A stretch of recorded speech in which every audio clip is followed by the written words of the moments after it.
Hello there, ladies and gentlemen, and welcome to another episode of CookieCast. Today on CookieCast, it's the football podcast. And everybody's here. We're all talking football, talking about games from last week, talking about upcoming games, special trips to the ground. Anybody? Yeah? Before we get started, please do consider like, share, subscribe, and comment. Dropping in reviews you want to drop. And if you've got a football fan in your life, send this podcast their way. They might even thank you for it. Right, let's get started. So here we go. This is CookieCast Football Podcast.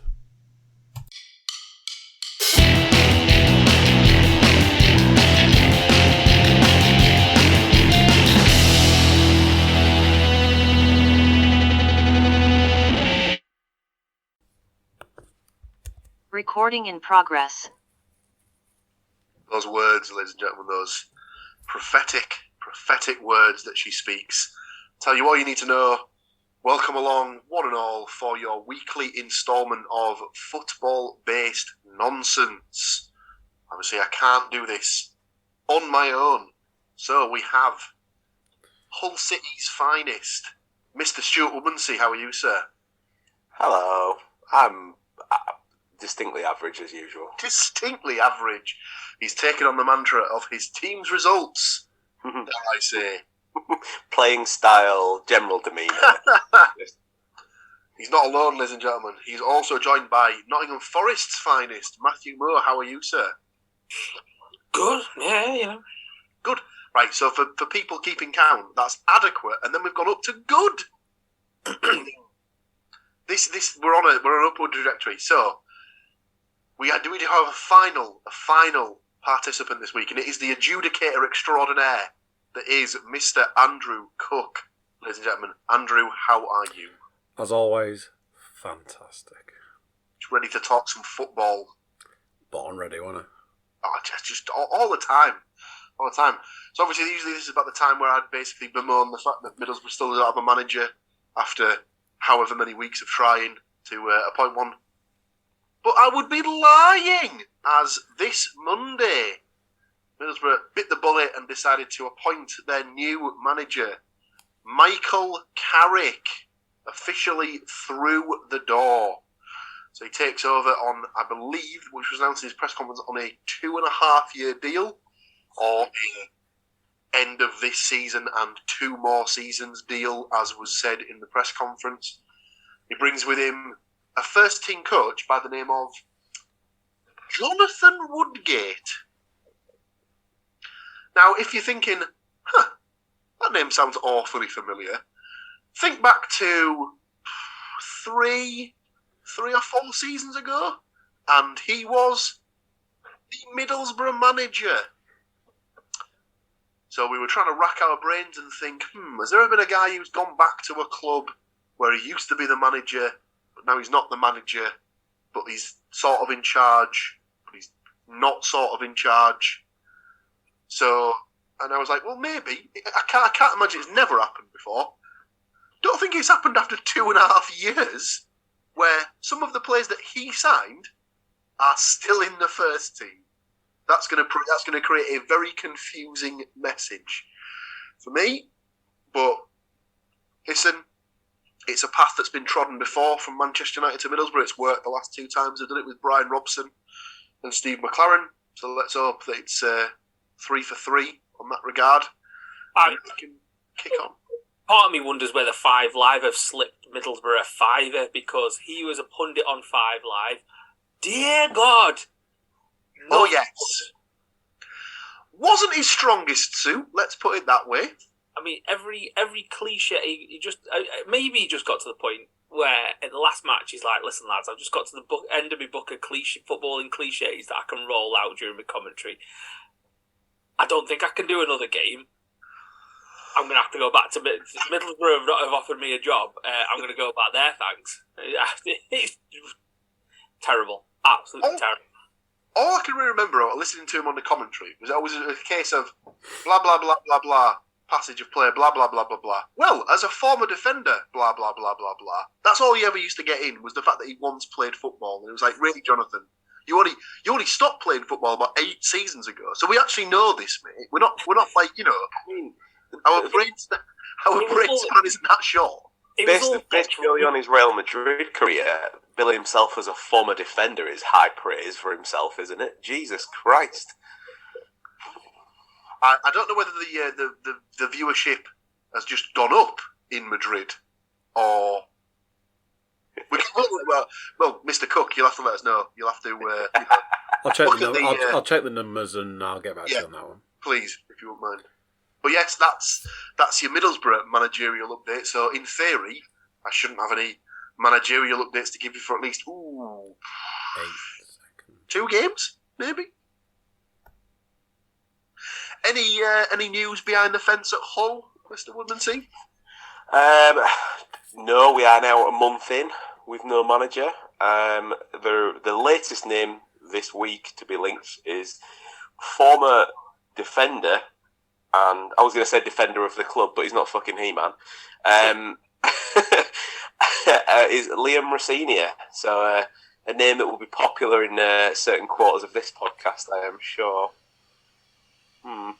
So yeah, it's a weird one for me. That if they're going to give it to him, I don't understand why they don't just let Dawson have it himself. But I don't know if Dawson necessarily wants it full time. Is the impression that I get.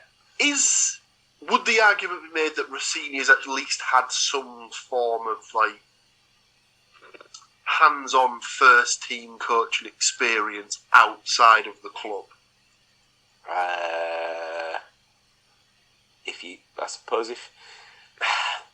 Yeah, but it's also it'd be a bit like asking the guy who was the captain of the Titanic to come and sort of run your team, wouldn't it? Like he was always on a bit of a loser there.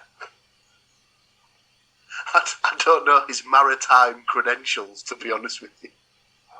Yeah, but that he was handed. So when he was handed the job at Derby, it was after Rooney had gone to take the American dollars, wasn't it? So they were already a little bit shafted by that point. So I don't know. I'm a little bit nonplussed by the decision, and if he's now the favourite,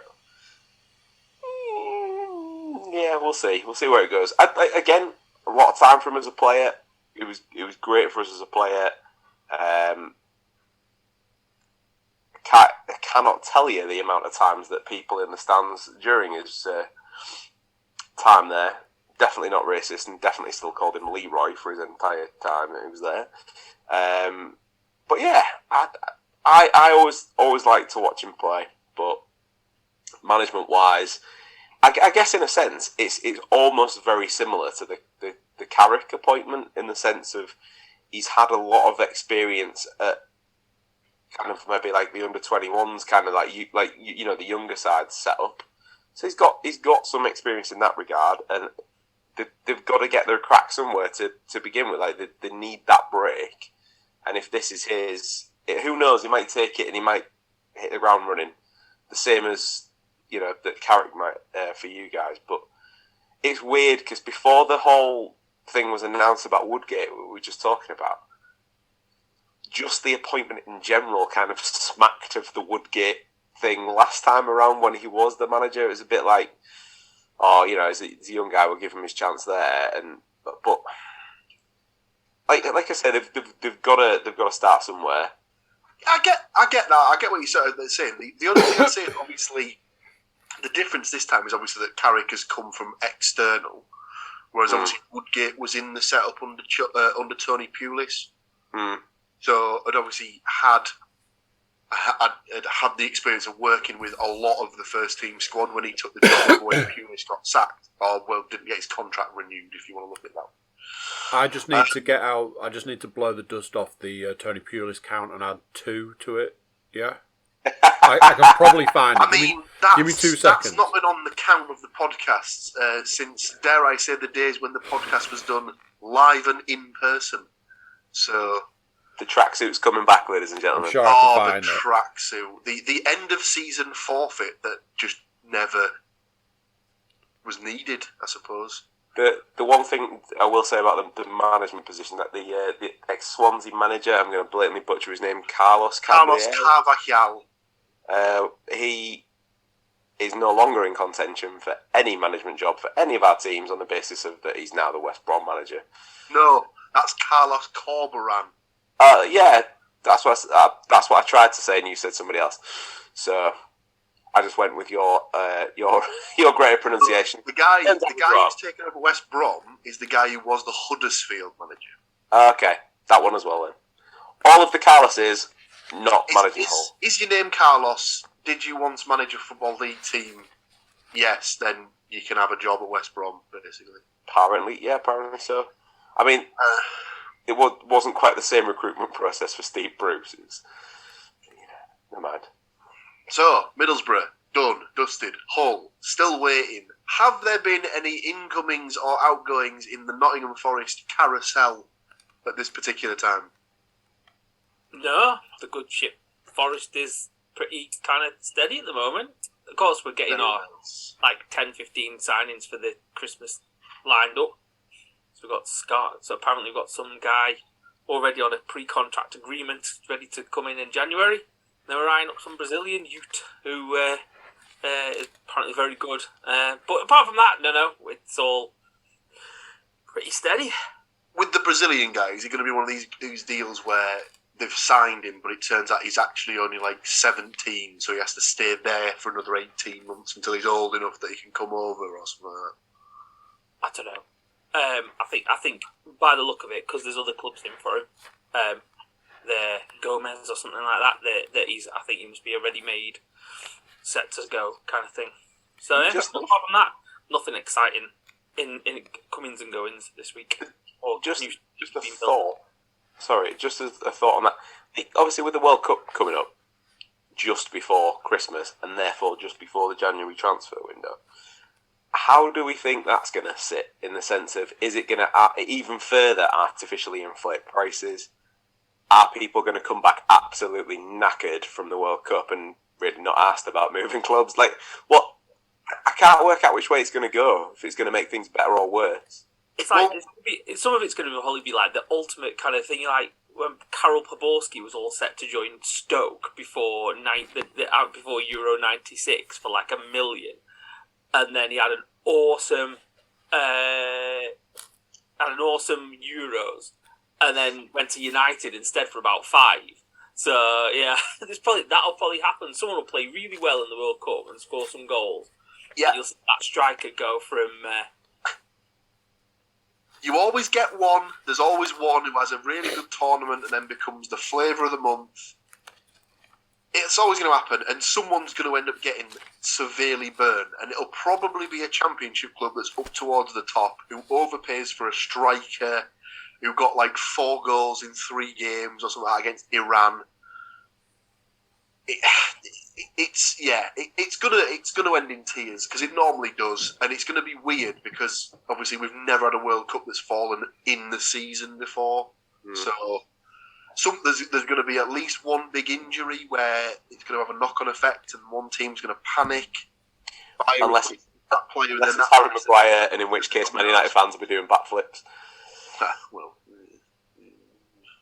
probably the less said about that, the better. So, our updates for our respective clubs in the hot seat are done. We will move to last week's Week 13 match predictions. We start with what we all felt was going to be the massacre at the City Ground. Mr. Moore, how bad did this one go? I start this by saying apparently Forest did make their 21st signing before the game, because apparently Virgil van Dijk plays in defence for Forest now.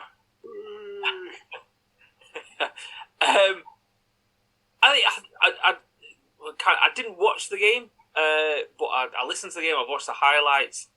I think Forest.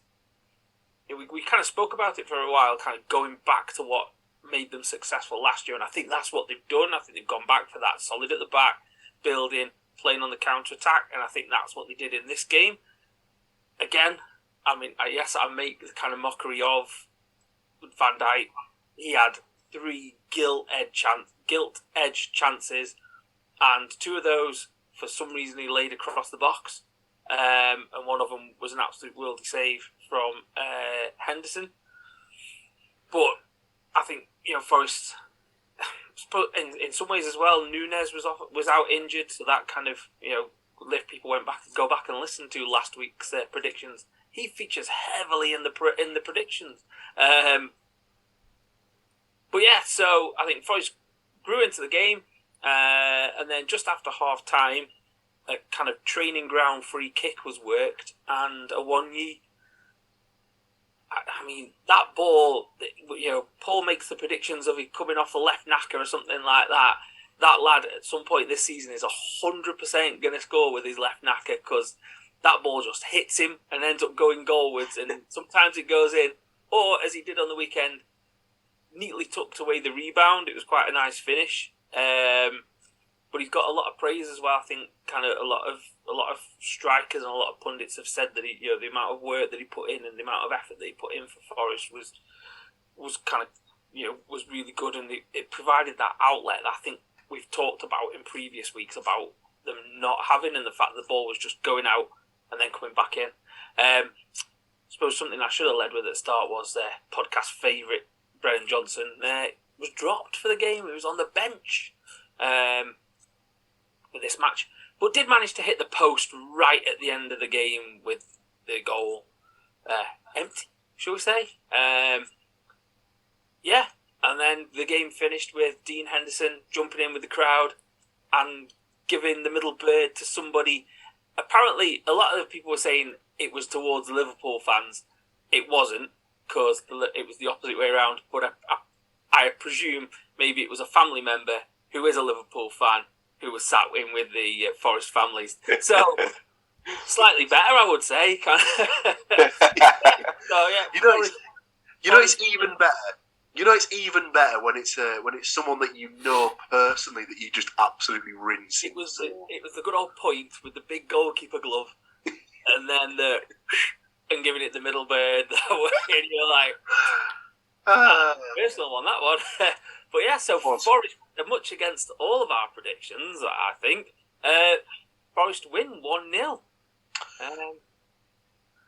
They certainly did, and in varying different degrees, all of us had predicted a Liverpool win. Myself 3-0, Stu 4-0, Matt 5-0, Andy 2-1. Andy there, the only person to give Forest a goal. Sadly, it was not Johnson. Therefore, no points across the board. We move to the northeast, where Middlesbrough took on Huddersfield Town.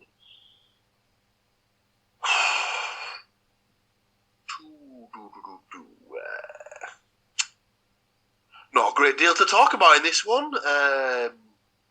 Didn't see the game, haven't seen the highlights, doesn't sound like I've missed much. The game finished 0-0.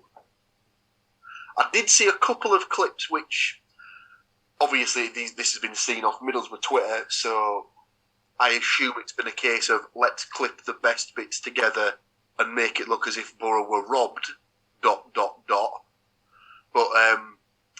couple of dubious challenges, shall we say, in and around the box. Couple of what looked like blatant handballs in and around the box. Could argue they may have had a couple of penalties, but I haven't seen the chances that Huddersfield have missed in the game and things like that. Not really a great deal to say on this one, with it being a 0-0. Matt had picked a 2-1 Middlesbrough win. No points right there. Andy had picked a 1-0 Middlesbrough win. No points there. There were two sensible people in this group who saw out this game and saw, hang on a second, this has got 0-0 written all over it. And that is how it came to pass. So both myself and Stu get ourselves 2 points apiece. We move to our final game of the week, and let's hope there's a little bit more to talk about in this one, otherwise this podcast will be very boring. It was Rotherham United taking on Hull City, and I can see from the score in front of me, this definitely was not a Middlesbrough 0, Huddersfield 0 game. Was it, Mr. Woodmansey? Certainly was not. So collectively across the 2 games so far, 1 goal to mention. In the whole game, there were 6 goals in total, so definitely value for money. The Sky write-up had billed it as a very entertaining contest, where apparently Hull swept aside the home team. It's a bit of a funny one because it waited until right before half-time to get going. So Jacob Greaves scored the first on 44 minutes, and it was a bit of a sort of a duffed corner, really. Ended up in the 6-yard box, cue the pinball football, and eventually he just plucked it in. He was there, till it going off his ass. Well, it's something like his first goal in like 200 odd appearances. So he's been waiting all that time to score his first goal for City, and you usually get a centre half scoring a header off a corner at some point. No, this was just a toe poke from about 4.5 yards. However, the lead only lasted about 3 minutes because Daniel Balaza for Rotherham scored the equaliser just before the half-time whistle, which as soon as I saw that, I was like, oh, fuck's sake, here we go again. I think there was a point in obviously the Blackpool game the week before where, yes, Hull won, but they had this thing about if they went in front, they didn't lead for very long up until that point. And even the commentator mentioned it, that they led for something like 9 minutes at Blackpool before they equalised at the time. This only lasted 3, so not really filling everybody with confidence just before half time. Cue the second half, where I believe they'd gone school playground rules with take the keeper out because it just went nuts. Another first City goal for one of the players who hasn't had to wait 200 odd games, but Cyrus Christie on 52 minutes, keeping the podcast connection going.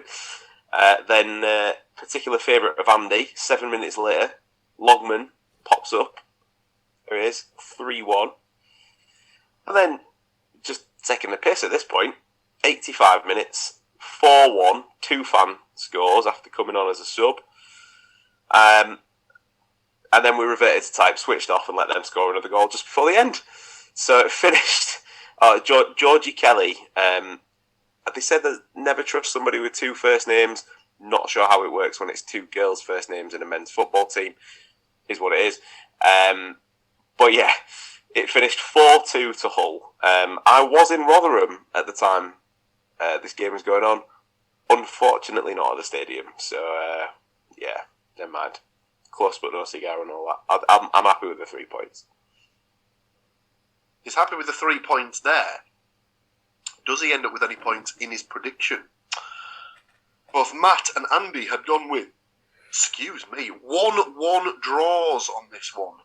Matt with Ogbenny to score for Rotherham and Pelcast to score for Hull City. No points, no goal scorers. Andy, 1-1. Eves to score for Rotherham. Estupinian to score for Hull City. And no points there. Andy was close because Eves did set up their second goal, so it was he had to get the boot in there somewhere. Did old Thomas? We'll give him a moral point for the assist.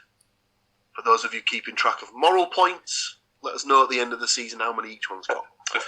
I had a friend at the game. Well, Rich was at the game. He'd gone to the pub beforehand, and the landlord in said pub said, if Eves scores for us, you can come back in here afterwards and I will buy you all a pint. So he's clearly as good for Rotherham as he was for us. Strange that. If only someone had pointed that out on the podcast. Anyway, we'll move on. I had gone for a 2-1 Rotherham win.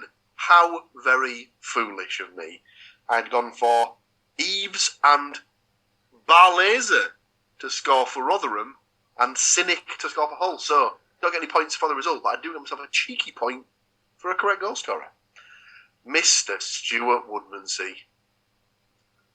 Strolling into town with his 1-0 Hull City win prediction, with his 2 fan to score prediction, thinking he's the dog's bollocks and taking away his 2 points to get his 4 points for the week and take the win. Well done, sir. Well done to you. Thank you. Very nice. That, ladies and gentlemen, is your Week 13 predictions done and dusted. We move on to Week 14. 4 games to predict here. So we'll make a start where we left off from Week 13 with Hull City taking on Blackburn Rovers. Is Mr. Woodmansey's team, so he will go last. As is customary on the podcast, I'll jump in first, as I've got the book right here in front of me. Unfortunately for Mr. Woodmansey, I'm going for a 2-0 Blackburn Rovers win on this one, with Brereton and Gallagher to score the goals. Mr. Cook. 1-0 to Hull. And your goal scorer, please. Estupinan. Mr. Moore. I've gone for a 2-1 Blackburn win. Goal scorers. Longman for Hull. I feel like you and Andy have swapped scorers here. Brereton Diaz, because that's what it says on his shirt. Yes, shit. And Gallagher. Ah, me and Matt have gone for exactly the same goal scorers. Oh no, actually, Oh, yeah. maybe not. I've gone for Brereton, whereas you've gone for some weird guy's name. I've gone for the actual striker who plays up front for Straight Blackburn. up. That's how it says on his shirt. Not recognised by the Yeah. podcast. Mr. Woodmansey, what is your prediction for your team here, sir? Well, I've been positive the last 2 weeks, and look what's happened. So I thought I'd absolutely not do that this time. So Hull 1, Blackburn 3. I've gone for Pelkas, birthday boy as well, as at time of recording. And go for Brereton, Gallagher and Pickering. I'm assuming it's not Ronnie, but you know. Well, he is in Hull, Yeah. and let's be honest. Do you know who I am? No. We Nobody move cares. on to our second game of the week, which takes place with Preston North End taking on Middlesbrough. My team, I will go last. Mr. Cook, what have you got down for this one? The PNE will not be scoring a goal. Ooh, I'm putting 0 for that first one. Middlesbrough, on the other hand, they're going to put one past them. Just the one. And I can say it every week. I'm going to keep saying his name until he actually scores for Middlesbrough and I can pick someone else. But Fours. You never know. New manager coming in might like what he sees in that training pitch. Stu. I have gone for a Preston 1, Middlesbrough 2. Ooh. So I've gone for Reese for Preston and Tubes and Howson for Borough. You're all in on Johnny Howson getting a goal this season, aren't you? Surely you've got to get a penalty at some point, and he's going to stamp his authority on that. He won't be on penners. Well, he bloody well should be. I'll let you put the word in the Carrick's ear. You heard it here first, Michael. Get Howson on penners. Mr. Moore. I have gone for a 1-1 draw. Interesting. I was tempted to go with a 0-0, but That is the go-to when it comes to Preston games. But then I look through the results and they have been conceding and scoring some goals recently. So I was like, we'll go with 1 each, 1-1 instead. So yeah, Reese and Watmore. Ladies and gentlemen, the predictions are almost identical. I too have gone for a 1-1 draw with Reese and Akpom to get the goal.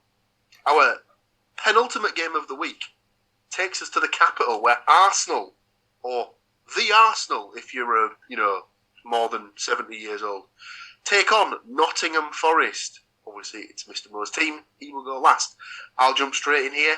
have gone for a 3-0 Arsenal win on this one, with Jesus, Stu's favourite, Martinelli and Ødegaard to get the goals. Speaking of Mr. Woodmansey, what's your prediction, sir? I think Arsenal may switch some things around, having that really horrible 1-1 draw against Southampton last weekend. So I've gone for a 2-0 Arsenal win. Sorry, Matt. I've gone for Nketiah and Partey. Partey! Nketiah. Partey. Mr. Cook. So, bear with me on this one. Remember how Nottingham Forest beat Liverpool? Arsenal 0, Nottingham Forest 1. This guy. I don't even need to say it. There's only one man who was ever going to score for Nottingham Forest. Getting his reprieve. Absolutely. Straight off the He's bench. back in the first team. Straight off the bench, banging in goals. The casual lolly banger, ladies and gentlemen. Brennan Johnson. If only Lolly was still there to smack in a free kick. Go on then, Mr. Moore. Give us the lowdown. Joel only scored this weekend for Sydney, whatever they're called. Why, yeah. Roosters, but that's the egg chasing team. Maybe he scored for them too. Who knows? I mean, that penalty that he took for in the playoff final definitely would have been a good conversion. I've gone for a 3-1 Arsenal win. Scorers? Jesus with 2 and Martinelli with the other. Yeah. And Gibbs White sneaking one. I mean, it's got to be coming soon, hasn't it? Surely. I've seen it all a few times now. It doesn't look like it, but you know. We do have one more game to go through this week. However, I do feel this may take more time than, not to peek behind the curtain too much, but the current time allotted allows us. So we are going to take a very small commercial-free break before we come back to dive into Hull City versus Middlesbrough. Ooh. Don't go anywhere. We'll be right back. Recording in progress. Oh, sorry. I didn't see you come back in there. So, It's all good. don't know why she's getting involved. Before the break, we left where we had one game left to predict, and it just so happens to be the podcast derby that we can get this season. It is the first of 2. Hull City versus Middlesbrough. Obviously, it's mine and Mr. Woodmansey's team, so as he is the home team, I will let him have the advantage of whether he wants to pick last or pick second last. And when I say pick, I of course mean predict. So, I'll go last then, and then when it comes to the reverse fixture, the home team can have the. excellent. So, Mr. Cook, what have you got for this one? There was only one possible way to score this one. Hull City 1, Middlesbrough 1. How very diplomatic of you, sir. Yeah. Your Hull City goal scorer, please. Long man.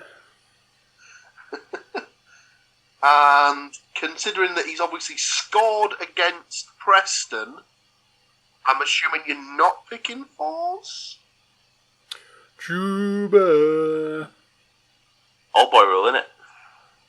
Oh my god, of course it is. I'm going to now pretend that I knew that. Mr. Moore, what have you got for this one?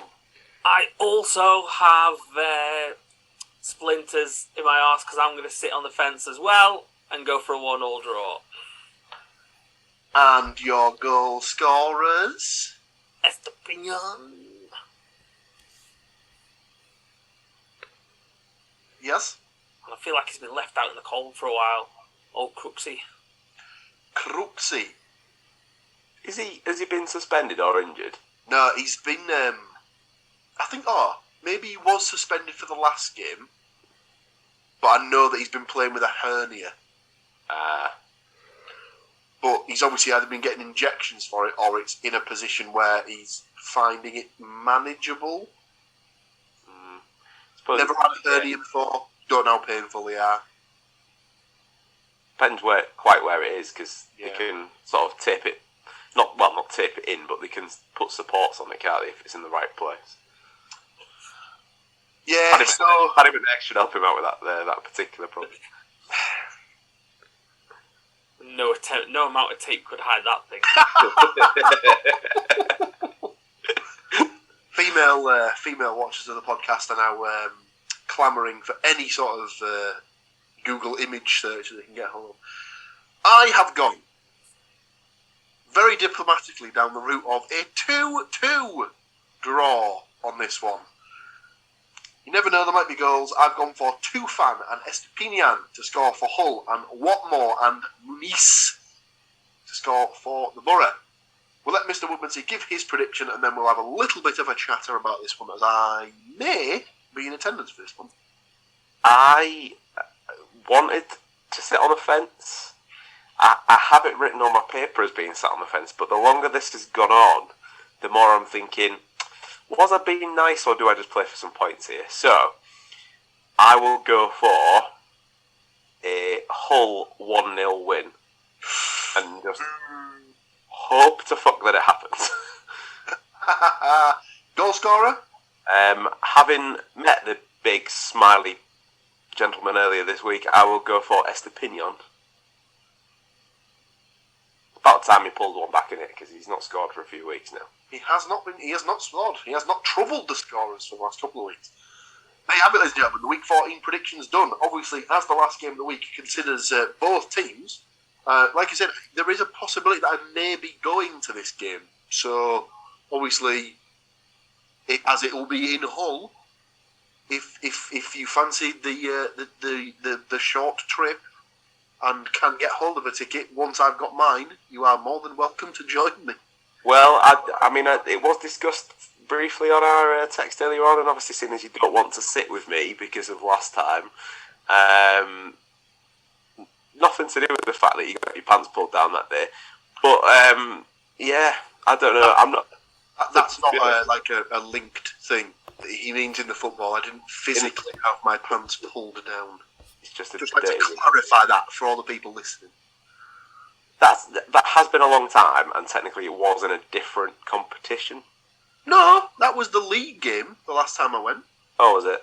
Yeah. Oh no, I'm thinking of when we came up to your place at the FA Cup game. You actually sat in the home end that day as well, actually, didn't you? Yes, I did.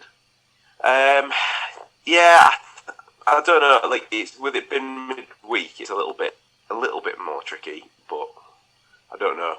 It's also then having a spare 30 quid to do that too, right at the. That's also true. Yeah, we'll see. But man, I don't know. Like, this was the game that I got to go to last season, because this was my lad's first ever live football, and Hull won 2-0 last season at home. They did indeed. Middlesbrough obviously realising that it was the boys' first day, so decided, let's give them a nice good experience. It was very kind of them. So, if there are any Middlesbrough players, staff, anything to do with the upper management, my boys might go again on midweek, just in case. Well. Obviously, from a podcast perspective, it would be nice for either myself or Mr. Woodmansey to get bragging rights on this one. But nice and diplomatically, a draw would also do, I suppose, and keep everybody happy. Let's be fair though. Either team, for how tight that division is at the moment, either team need those points, because I was thinking back-to-back wins. That'll make things feel more comfortable. Then you look at the league table and you're like, holy shit, that is depressing. So to put it in perspective, Middlesbrough are currently 21st in the table. They have played 16 games and have 17 points from those 16 games. Hull are in 16th place, having played 16 games and have 20 points from those 16 games. The team in 6th, which is Millwall, occupying a playoff spot, are only 6 points better off than Hull. So just to clarify, if Hull win 2 games and Millwall lose 2 games, Hull could be in the playoffs. This league is ridiculous. It's insane at the moment. But then again, it was even from Matt's sort of perspective, the bottom half to the sort of maybe 8th of the Premier League. I was just looking at that now. Fulham are 7th, and they've got 18 points, and Forest are bottom, and they've got 9. So 3 wins, and that. I don't know. I was thinking about this the other day, and sport just seems drunk this year. I'm sure it's probably been discussed on the Laces Out podcast, the NFL podcast, how the NFL is drunk this year, and football also seems to be drunk this year. That you can't kind of make a prediction. Forest winning on Saturday obviously took us off the bottom, and I was like, oh, nice. That's lovely. And I think then I sent a message to you guys, don't worry, we'll be bottom by the end of the weekend. And I thought that, but then I was like, no, it's not actually going to happen. And then it would appear that every single club around us would. It's mental. Yeah. It's crazy. But these are the times we're living in, ladies and gentlemen. That, unless any of these lovely gentlemen have anything else to bring to the party, which I believe Mr. Woodmansey has put his hand up, does indeed. Yeah, just a little note on my experiences this week with me and the wife and kids went to an open training session at the MKM Stadium, and it was all free. It was put on by the club. Even posted the tickets out at no cost to the fans, which was a nice little gesture. Training started at midday. I mean, clearly the shop was open well before that, so they weren't entirely daft. And they also decided that they would open pretty much most of the lower west stand to accommodate all the fans, which was a decent turnout. Just as a side note, because they issued tickets, that means they had a rough idea. I mean, no, they knew exactly how many people were coming, and opened one food stand for the entire duration. So my good lady wife decided that she would very kindly go and get me and the boys a drink, and queued for 45 minutes, missing most of the training session. So not only did she then need that drink, but also deserves a bloody medal for doing it. So it was great. It was definitely interesting to see the training from being there as a parent's perspective. The kids bloody loved it. They got to have their photo with Rory the Tiger, which was a particular highlight. I was interested to see how when they held up their autograph book to said mascot, how he would actually sign in a book. Not to spoil the illusion too much, but there's a bit going on there for him to hold a pen. But he pulled it off with ease, so he cracked on with the paw print, surely. No.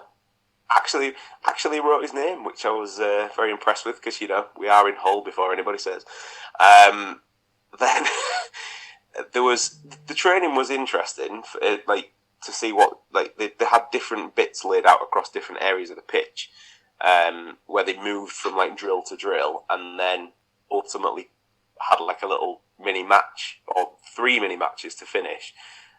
Some of it was definitely about getting the ball from back to front, because they were passing through the ranks, but whenever they got near the goal, they then just gave it back to the opposition, not just because they're shit, they were actually doing that on purpose.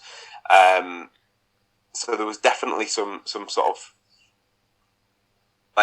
pass and move kind of stuff going on there, but they did finish with the game, which instantly Sam was he was not messing around. He picked a team, didn't care, orange bibs for the win. And God knows what score it was in the end, because they were just, I think because they had a crowd, they were just shooting from anywhere, which was hilarious. But yeah, it was, overall, the training stuff was cool. They had arranged a signing session as well, so the lads were quite happy and excited that we were going to get to meet some footballers afterwards. And again, just slightly from an organisational standpoint, understand that the training session was at midday and they trained for about an hour and a half. So, you know, they'd need a shower, probably want something to replenish the energy. But they'd penned in the signing session to begin at 2:15. Everybody went and stood in the queue, all fine. The signing session began at around 3:25. So it was a little bit... We heard all sorts of stuff from the staff there as well, from... They're just running late, or some of them took a long time to finish their dinner. But then maybe if they do it again, maybe put like a band or like some local entertainment or something on whilst they're busy smashing up their shreddies. Or maybe, Paul, maybe they may even have Weetabix, who knows, because, you know, big fan of the biscuits at this end. But yeah, it was good. It could definitely have been better, but...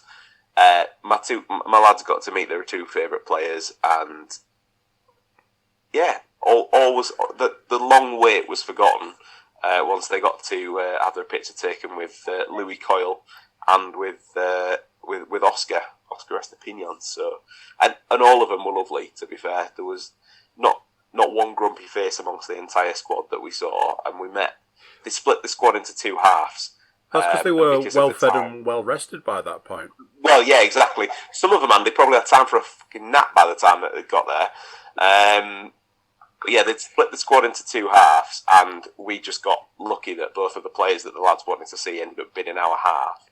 But because of the time restrictions and the way it was organised, we then couldn't go and join the queue for the other half of the team. So that was a little bit. But overall, on the whole, it was good. Could just be a little bit better next time. So if anybody is listening from Hull City, take that as your review. But yeah, enjoyed it.